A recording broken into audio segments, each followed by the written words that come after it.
संपूर्ण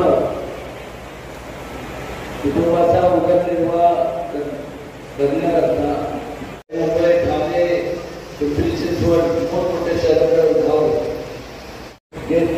सर्व म्हणजे आपल्या संपूर्ण सगळ्यांच्या वतीने मला सांगायचं की सगळ्यात जास्तीत जास्त फंड गावागावामध्ये विकासाची कामं सुरू आहेत. या लोकसभेच्या निवडणुकीला पाटण विधानसभा मतदारसंघातलं आपल्याला विकास कामाकडे बघून या ठिकाणी मतदान करायचं आहे. महाराष्ट्रामध्ये माननीय मोदी साहेबांना तिसऱ्या वेळी पंतप्रधान करायसाठी 45+ खासदार महायुतीचे निवडून आणायचे उद्दिष्ट हे राज्यातल्या आपल्या सगळ्या नेते मंडळींनी ठरवलं आहे. आणि सातारा जिल्ह्याची जबाबदारी जिल्ह्याचा पालकमंत्री म्हणून माननीय मुख्यमंत्र्यांनी आणि माननीय उपमुख्यमंत्र्यांनी या दिवशी आदरणीय महाराष्ट्राचा आपण अर्ज भरला या दिवशी ही जबाबदारी जिल्ह्याचा पालकमंत्री म्हणून माझ्याकडे दिली आहे. मी आता इथं जमलेल्या सगळ्यावर बसलेल्या पदाधिकाऱ्यांना आणि समोर बसणाऱ्या माझ्या कार्यकर्त्याला माझे हात जोडून तुम्हाला विनंती असणार आहे. या निवडणुकीचं मतदान कमळ जरी चिन्ह आपलं असलं तरी शंभूराज देसाई आपले उमेदवार आहे असं मनामध्ये ठरवा आणि कमळाच्या चिन्हावरती आदरणीय आपल्याला मतदान करायचं आहे. युतीचा धर्म आपल्याला पाळायचा आहे. आज आपण लोकसभेला कमळाचं बटन दाबताना विधानसभेला कचरेटाही तुम्हाला धनुष्यबाणाचं बटन दाबायला करायची आपल्याला. म्हणजे आता लोकसभेला आम्ही तुम्हाला मत द्यायचे कमळाला आणि विधानसभेला सगळ्या कमळवाणीने धनुष्यबाणाचं मतदान करायचं. त्यामुळं आपल्याला या तालुक्याची परंपरा जपायची आहे. माननीय मुख्यमंत्री एकनाथ शिंदे साहेबांनी, फडणवीस साहेबांनी, माननीय अजितदादांनी त्या दिवशीच मला सांगितलेलं आहे, शंभूराज तुमच्या मतदारसंघात कार्यकर्त्याचं जाळं मोठं आहे. प्रत्येक गावात, वाडी, वस्तीत तुमचं काम करणारा सक्रिय कार्यकर्ता आहे. तुम्ही स्वतःच्या विधानसभेला जसं काम करता तसं काम या लोकसभेला माननीय पंतप्रधान मोदी साहेबांना पंतप्रधान करायला जे 400 खासदार देशामध्ये आपल्याला निवडून द्यायचे त्यातले एक खासदार सातारा जिल्ह्यातले श्रीमंत छत्रपती उदयनराजे भोसले महाराजसाहेब असले पाहिजे. याच्यासाठी आपल्याला सगळ्यांना मतदान करायचं आहे. आणि मला विश्वास आहे की एका देशाच्या शिवसेनेचा निर्णय झाला की त्याच्यामध्ये कधीही बदल होत नाही. हे आज जाहीर भाषणात सांगतो. आणखी 4-2 दिवसानं निवडणुकीच्या आधी 2 दिवस कुणी जरी आलं आणि साहेबांनी सांगितलं असं करा, साहेबांनी सांगितलं कसं करा, असं काही डोक्यात द्यायचं नाही. जे या व्यासपीठावर छत्रपती शिवाजी महाराजांच्या पुतळ्याच्या समोर उभा राहून मी सांगितलेलं आहे, या निवडणुकीमध्ये देसाई गटाची सगळी मतं ही माननीय उदयनराजे भोसले साहेबांच्या कमळ चिन्हावरती आपल्याला प्रचार करायचा आहे. मी त्या निमित्ताने आपल्याला विनंती करतो. वेळ बराचसा झालेला आहे.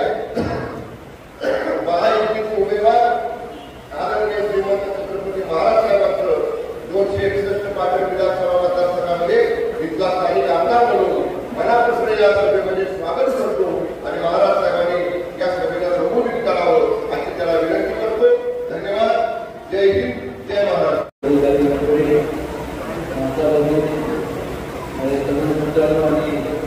आपल्या समोर या ठिकाणी उपस्थित सर्व आपण लोकशाही या संपूर्ण परिसर पाटील हा काय गावळीत आहे, महाबळेश्वर आहे.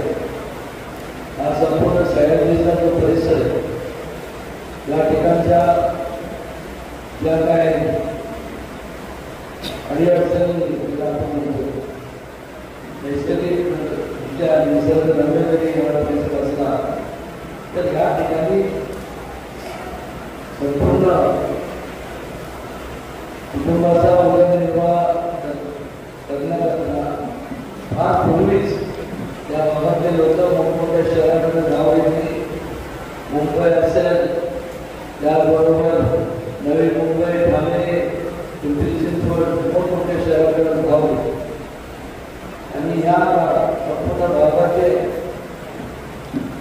सुपुत्र कैलासवासी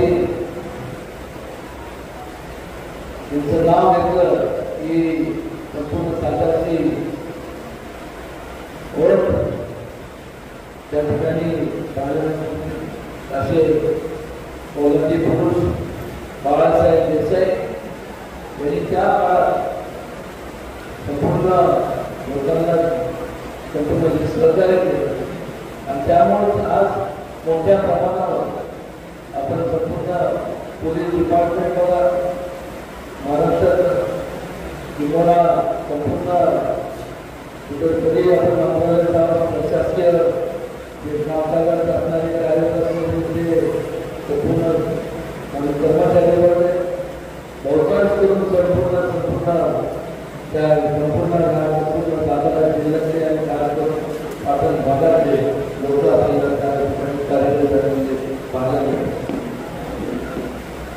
या संपूर्ण करत असताना त्यांच्या पावलावर पाऊल ठेवलं आमचे मित्र आमदार सुरभरा देसाईंनी या संपूर्ण महाराष्ट्र प्रगतीच्या बाबतीत ध्यान दिलं आणि कुठल्याही परिस्थितीत आता जास्तीत जास्त लोक हे इथून विस्थापित होऊन मोठ्या शहरातून भाव न घेता आपल्या या संपूर्ण मतदारसंघामध्ये कसे राहतील त्याकरता ते कार्यरत आहे.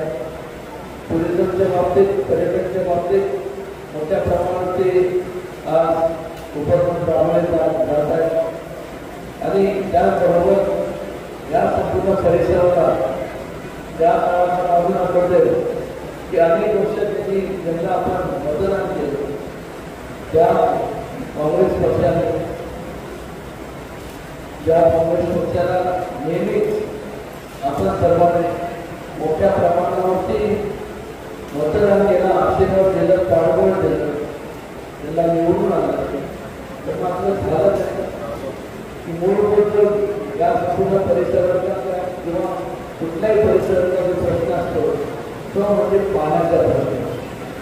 पिण्याच्या पाण्याचा असेल, शेतीच्या पाण्याचा असेल आणि मग मला 1996 साली त्यावेळेस मी कैलासवासी आदरणीय वंदनीय मुंडे साहेबांची भेट घेतली. त्यांना समजून सांगितलं की आपल्याला या संपूर्ण कोरडी आणि दुष्काळी भागाला न्याय दिला पाहिजे आणि कृष्णागडाची संकल्पना त्यांच्यासमोर पाहणी आणि त्यातूनच निर्माण झालं कृष्णागडे महामंडळ. त्या कृष्णागडे महामंडळाच्या माध्यमातून आज संपूर्ण या जिल्ह्यामध्ये एक आपल्या पाटण तालुक्याला सुद्धा धरण झालं वाहन त्या वाहन माध्यमातून संपूर्ण आणि इतर जे धरण आहे त्याच्या माध्यमातून आज मोठ्या प्रमाणात शेतीच्या पाण्याचा प्रश्न असेल, पिण्याच्या पाण्याचा प्रश्न असेल, त्याच्यामुळं मोठ्या प्रमाणात दिलासा मिळाला. नुकतेच पाण्याविषयी मी बोलत होतो ते म्हणजे या संपूर्ण परिसरामध्ये दोन अजून एक छोटे प्रश्न आहेत ते आहे की मोठ्या प्रमाणात लोकांना दिलासा मिळेल आणि मला खात्री आहे की सुरभरा देसाईंसारख्या कुशल नेतृत्वाच्या त्यांच्या मार्गदर्शनाखाली एक सुद्धा गाव किंवा एक सुद्धा व्यक्ती पाण्यापासून वंचित झाला आहे हे आवर्जून या ठिकाणी मला सांगावं. बोलत असताना मला भान आहे की वास्तविक परिस्थितीमध्ये या संपूर्ण या परिसर पाहिला तर मोठमोठे अनेक राष्ट्रीय आपल्या देशात या राज्याची संपूर्ण अर्थव्यवस्था ही टुरिझम म्हणजे पर्यटकांवरती अवलंबून असते. काही असे देश आहेत जगभरात की त्यांचं संपूर्ण